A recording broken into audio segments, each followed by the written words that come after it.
Esta es la historia del origen de un gran imperio, cuyo nacimiento se remonta a humildes pueblos nómadas. Una sola dinastía que gobernó el Mediterráneo, un inmenso territorio con una increíble extensión desde el norte de África, Asia, a Europa. Fue la primera vez en la historia en que un pueblo no árabe era responsable de preservar el califato. Esta es la historia de su nacimiento, de su auge, apogeo, esplendor, declive y muerte. Un imperio que permaneció por más de 600 años y que cayó hace menos de 100.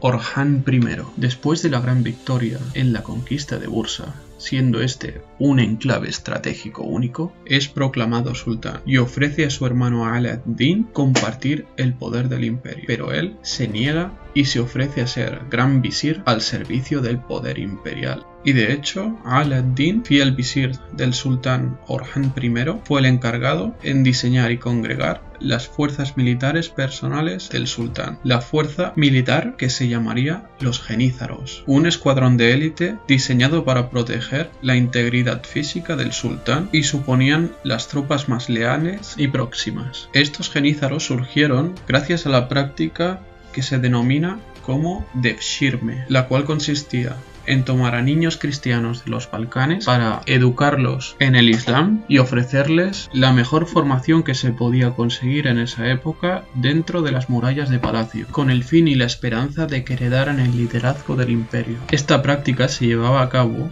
por temor a que surgieran disputas dinásticas a la hora de heredar el poder, de modo que estos niños arrebatados a sus padres no tenían linaje familiar y por lo tanto no tenían pretensiones dinásticas a la hora de ostentar un cargo de responsabilidad en la administración pública, que inclusive podían llegar a ser gran visir. En definitiva, con la ayuda de este grupo de élite de los genízaros, que se formó alrededor de 1330, Orhan I consigue tomar las primeras ciudades en dirección a Europa. Conquista la ciudad de Nicea en 1331 y la ciudad de Nicomedia en 1337. En esta última ciudad deja como gobernante a su hijo Suleimán, que ya había demostrado grandes dotes militares hasta el momento. En 1345, Orhan I conquista el Emirato de Karasi, que se encontraba en una guerra civil, y lo dividió en 4 provincias. A cada provincia le fue asignado un gobernador, que se encontraba a las órdenes del primer visir Ala ad-Din. En 1346, Orhan se casa con la hija del emperador bizantino Juan VI, de nombre Teodora, y así se atribuye el título de emperador. Suleimán, el hijo de Orhan I, pisa por primera vez Europa en el año 1352.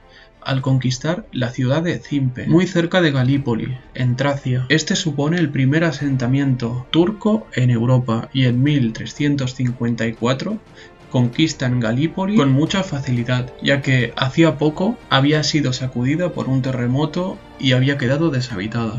Para repoblar Galípoli se mandan cientos de familias turcas al lugar y desde allí se emprenden una serie de campañas de conquista hacia los Balcanes. Poco después, Suleimán y Orhan conquistan Macedonia y Tracia y después continúan hacia las distintas ciudades del mar Egeo. Pero en 1356 muere inesperadamente Suleimán y su padre Orhan, al tener las esperanzas puestas en que su hijo Suleimán heredase el sultanato, se sume en la más absoluta tristeza y abdica, nombrando a su otro hijo Murad, el cual comete fratricidio nada más subir al trono, asesinando a sus hermanos y a cualquier candidato que estuviera cercano a las altas esferas de poder por temor a que le arrebatasen el liderazgo.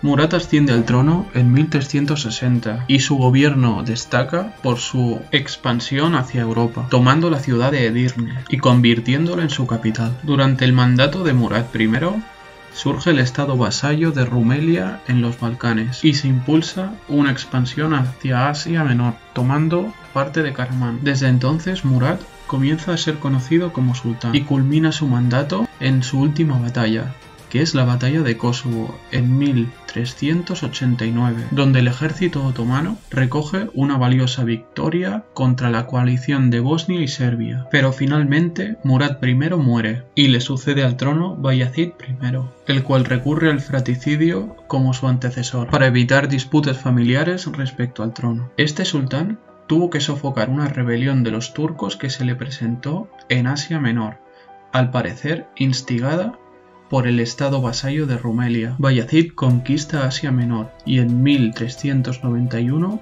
cae Karaman e impuso una administración directa sobre la zona. Debido al apoyo de Rumelia a la rebelión, Bayazid I instauró una administración directa también sobre Bulgaria como represalia a Rumelia. También sitió Constantinopla en 1396. Aunque no llegó a conquistarla, provocó una cruzada dirigida por Segismundo de Hungría. Aunque uno de los eventos más significativos de Bayazid I fue la batalla de Ankara, donde se enfrentó al imperio de Tamerlán. En 1402, el ejército timúrida superó al otomano, capturando al sultán y manteniéndolo en cautiverio, donde finalmente se suicida en ese mismo año. En 1402, a la muerte de Bayazid I, se instaura lo que se denomina el interregno. Una mitad del imperio apoya a Mehmed I y otra mitad apoya a Solimán. Los partidarios de Solimán tienden a apoyar una política de integración religiosa que ya había iniciado Bayazid I. Solimán instaura el centro de poder en Edirne y se instala en la zona de Rumelia. Además, son partidarios de proseguir la expansión hacia Asia Menor, mientras que Mehmed I es partidario de avanzar la expansión del imperio hacia Europa. Y además de ser un grupo de influyentes terratenientes, son partidarios de establecer la tradición islámica. Finalmente, en 1413, Mehmed I consigue asumir el control de todo el imperio.